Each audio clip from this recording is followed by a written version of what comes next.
লোহাগড়ায় ইতনা মাধ্যমিক বিদ্যালয় ও কলেজে নামাজ ঘরের উদ্বোধন করা হয়েছে। মোহাম্মদ আজিজুর বিশ্বাসের পাঠানো তথ্য ও ভিডিওচিত্রে বিস্তারিত। নড়াইলের লোহাগড়া উপজেলার ইতনা মাধ্যমিক বিদ্যালয় ও কলেজে বার্ষিক দোয়া মাহফিল ও নামাজ ঘরের উদ্বোধন করা হয়েছে। মঙ্গলবার 25 ফেব্রুয়ারি সকালে প্রতিষ্ঠানের সভাপতি সর্দার তানজির হোসেনের সভাপতিত্বে বার্ষিক দোয়া মাহফিলে প্রধান অতিথি হিসেবে উপস্থিত ছিলেন লোহাগড়া উপজেলা নির্বাহী কর্মকর্তা মোহাম্মদ আবু রিয়াদ। এ সময় বিশেষ অতিথি হিসেবে উপস্থিত ছিলেন উপজেলা মাধ্যমিক শিক্ষা অফিসার আব্দুল হামিদ ভূঁইয়া, লোহাগড়া থানার ভারপ্রাপ্ত কর্মকর্তা ওসি মোহাম্মদ আশিকুর রহমান, ইতনা শামসুল উলুম মাদ্রাসার মোহতামিম মাওলানা আব্দুল হান্নান, উপজেলা হিসাবরক্ষণ অফিসার তামজিদ হোসেন। আরও উপস্থিত ছিলেন ইতনা মাধ্যমিক বিদ্যালয় ও কলেজের ভারপ্রাপ্ত অধ্যক্ষ সঞ্জীব কুমার সাহা, সহকারী প্রধান শিক্ষক শেখ মাহবুবুর রহমান, বিজিবি সদস্য শমা কামাল হোসেন, সাবেক বিজিবি সদস্য কাজী এনায়েত হোসেন সহ শিক্ষক, শিক্ষার্থী ও এলাকার গণ্যমান্য ব্যক্তিবর্গ। পরে সকলকে সাথে নিয়ে উপজেলা নির্বাহী কর্মকর্তা মোহাম্মদ আবু রিয়াদ প্রতিষ্ঠানের নামাজের ঘর উদ্বোধন করেন। পরে দোয়া পরিচালনা করেন মাওলানা আব্দুল হান্নান।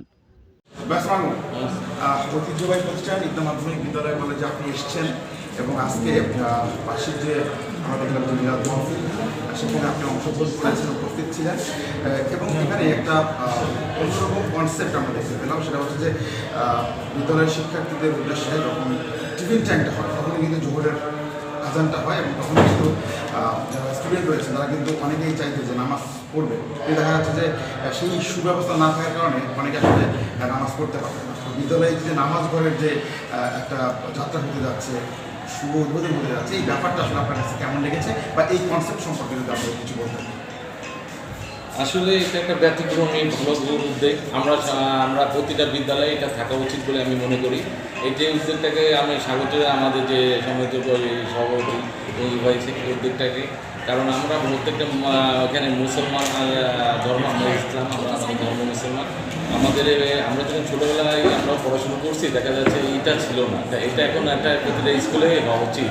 নামাজের স্থানটাকে যদি আমরা শিক্ষক ছাত্র সবাই মিলে এক জায়গায় করতে পারি তো অবশ্যই একটা ভালো উদ্যোগ এবং ভালো কাজ।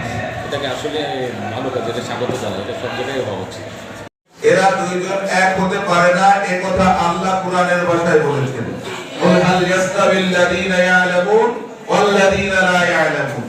যে জানে, যে জ্ঞানী আর যে জ্ঞানী না, এ দুজন এক হতে পারে না।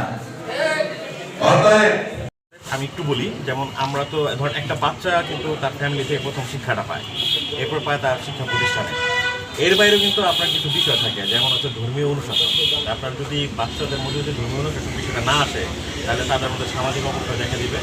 তাদের যুবক পর্যায়ে গেলে তখন তাদের মধ্যে নানান রকম নৈতিক অবক্ষয় চলে আসবে।